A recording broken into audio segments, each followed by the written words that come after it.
I think that there are a set of core ways of understanding how society progresses. And I think, by the way, that these ways cut across left-right boundaries. I think that there's a particular kind of tendency of people on the left to subscribe to one of the views I'm about to describe, and people on the right to subscribe to one of those, but not actually historically.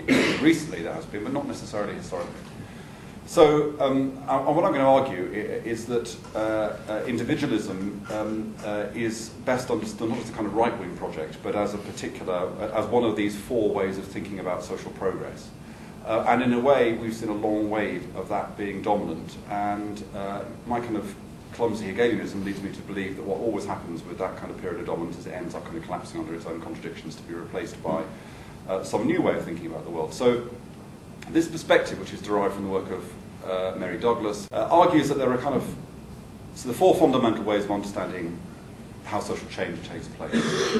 The hierarchical way of thinking about change, which you might broadly equate with a kind of Brownian way of thinking about change, which is the change is driven by, it comes from the top, it's to do with expertise, it's to do with authority, it's to do with rules and regulations, and that's how change happens. But this is a view that when there's a problem in an organisation or in society, people will say what we need is rules, regulations, authority and expertise. Right? There's a second way of thinking about change, which is,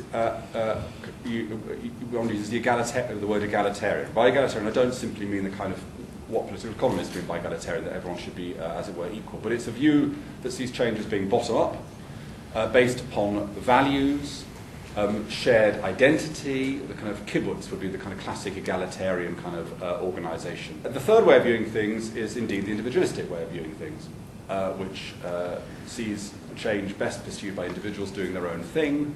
Nature is resilient, that's the way that progress happens. The fourth way of viewing change is the fatalistic way of viewing change, which thinks that change is unpredictable, random, and anyway, you know, even if whatever I do, it won't actually benefit me.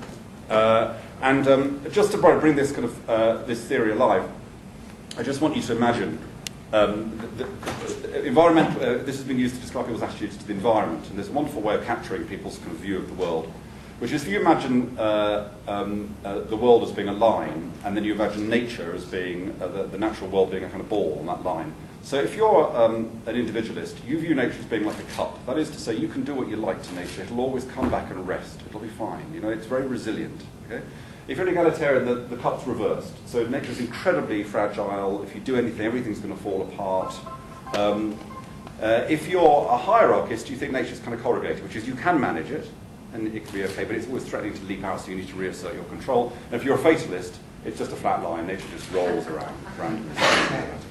Now, cultural theorists argue that these ways of viewing the world are ubiquitous. In any conflict that takes place, you can find these ways of viewing the world. Cultural theorists argue that each of these ways of viewing the world get their strength from their antagonism towards the other ways of viewing the world. So actually, you define yourself as individuals not by your own individualism, but by your hostility to hierarchy and egalitarianism. So just to suggest this to you, if you're on the right, actually what really turns you on the right is not so much your love of individual, not so much your, if you're a neoliberal, your love of individualism, it's your hatred of the state and your contempt for namby-pamby social worker, Guardian reading types.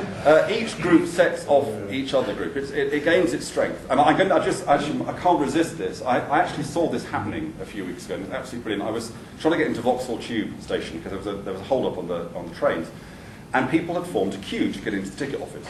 Right? So this is a hierarchical response. You know, there's a problem, let's queue, that's the appropriate thing to do. The man on the loudspeaker was saying, you know, please be patient, hierarchical response. But after a couple of minutes, though, what people realised was that you could duck onto the barrier and you could walk up to the ticket, and you could walk up the way in, the way out, and you could get straight to the you have to queue. So after a couple of minutes, a few people started doing this, and they may have been totally justified. They may have had kind of life-threatening conditions, or maybe incredibly important, or whatever it might be. But what immediately happened in the queue was a murmur broke out in the queue, and the queue turned from being a hierarchical queue to being an egalitarian queue. It suddenly became a queue defined by the shared values of people in the queue. They saw these people behaving badly, and they said, we're no longer queuing just because we were told to, we're queuing because we're the kind of people who queue.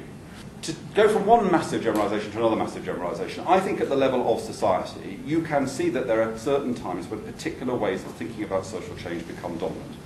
Broadly speaking, from the kind of late 30s rearmament through to the mid-1970s, we lived in a broadly hierarchical society. We believed in planning, in expertise, in people in white coats, in technology.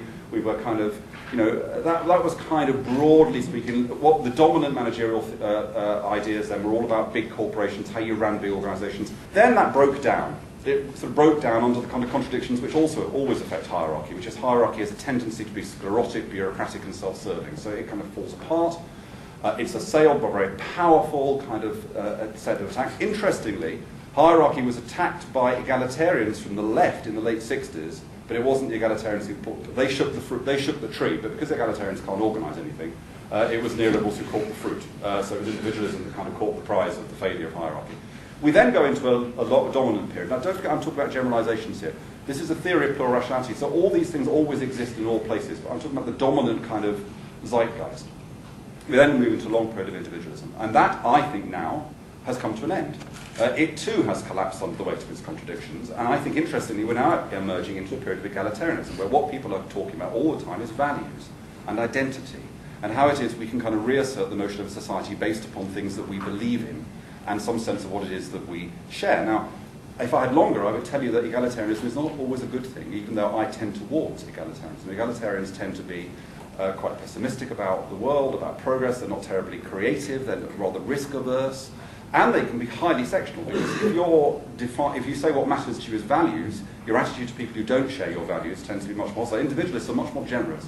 So interestingly, around the world, you sometimes see a strange coalition between environmentalists and anti-immigrant groups, because environmentalists and anti-immigrants both share a view of nature being highly vulnerable, and we've got to stop change. And they will be opposed to an interesting alliance of people on the left and people in business who kind of say for different reasons, no, actually, we should be relaxed about immigration. So I think that's kind of basically what's happened. I've got 1.5 minutes, so just to finish my one thing.